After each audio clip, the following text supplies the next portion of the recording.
Finally almost 5 दिन घर में बीत चुके थे। बच्चे धीरे धीरे एडजस्ट हो रहे थे। जॉय ने ज़्यादा प्रॉब्लम क्रिएट नहीं की, पर एडी माउस से बहुत ज़्यादा झाग वगैरह और चीज़ें, उसको मुझे लगता है टीदिंग हो रही है, तो उसको थोड़ी ज़्यादा ही दिक्कत होगी क्योंकि एनवायरनमेंट भी चेंज हो गया। और ये चार्ट लास्ट टाइम ईरा के टाइम से ही लगे पड़े हैं। और थोड़ी देर के लिए मैंने इनको यूट्यूब पे रेचल लगाया और बस निकल रहा था टाइम। थोड़ा थोड़ा ये एडजस्ट हो भी रहे थे, थोड़ा थोड़ा कभी प्रॉब्लम भी क्रिएट कर रहे थे। और बारिश जब से हम घर आए तब से कंटिन्यू लगी है। बीच में बस एक दिन था जब थोड़ी धूप रही, वो भी शाम के टाइम थोड़ा क्लाउडी वेदर हो गया, और रात के टाइम तो बारिश लगी गई थी। फिर मैंने दूसरे तीसरे दिन से ही मतलब ऑलमोस्ट खाना बनाना शुरू ही कर दिया था। और सबसे पहले मसालदानी सेट किया, और यहाँ पे मैं बच्चों के लिए नाशपाती की प्यूरी बना रही थी। और बस किचन थोड़ा ऐसी अनअरेंज था अभी, और एक फ्रिज हमें लाने को था, वो नीचे शॉप में ही रखा था। उसको लाके फिर उसको रूम में सेट करेंगे। फिर उस हिसाब से थोड़ा चीज़ें, क्योंकि अब बच्चों के साथ सामान थोड़ा ज़्यादा है, उनकी मेडिसिन भी है और उनका खाने का सामान भी ज़्यादा होता है।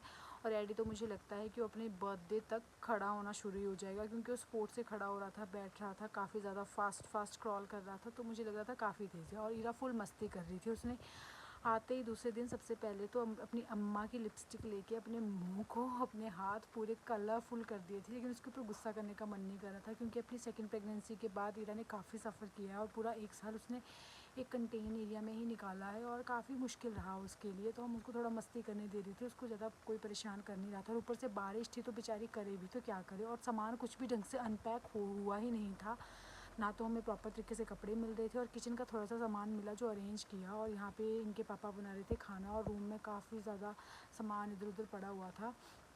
हाँ, एडी मस्ती कर ही रहा था, बच्चे एडजस्ट हो ही रहे थे। पर इस सारे सिनेरियो में मुझे ईरा के लिए बुरा लग रहा था, क्योंकि लास्ट नाइट ही जब वो अपने दादा अम्मा के साथ एज अ रूटीन उसको हमने सोने के लिए गुड नाइट विश किया, तो उसने कहा कि मुझे दादा अम्मा के पास नहीं सोना है, मुझे ग्रैंड पेरेंट्स के पास नहीं सोना है, मुझे मम्मा आपके पास रहना है।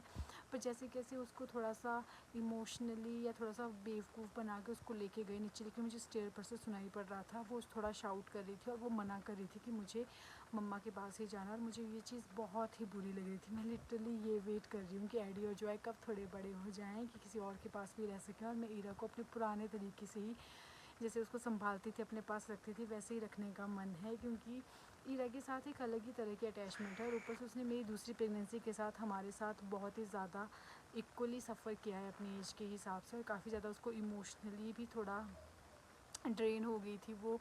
थोड़ा उसको मेरे साथ अटैचमेंट ज़्यादा थी, तो मुझे बच्चों को संभालना पड़ रहा था। और आज बारिश हुई तो वो बस टेरेस पे थोड़ा, मैंने उसको अम्ब्रेला लेके बोला कि आप जाओ बेटा, थोड़ा जाओ छाते से, आप भीगोगे नहीं। तो उसने थोड़ी मस्ती की, पर कुल मिला के इमोशंस आ रहे थे सिर्फ ईरा के लिए, और उसके लिए थोड़ा बुरा लग रहा था, क्योंकि वो बेचारी बस एडजस्ट ही किए जा रही है 1.5 साल से।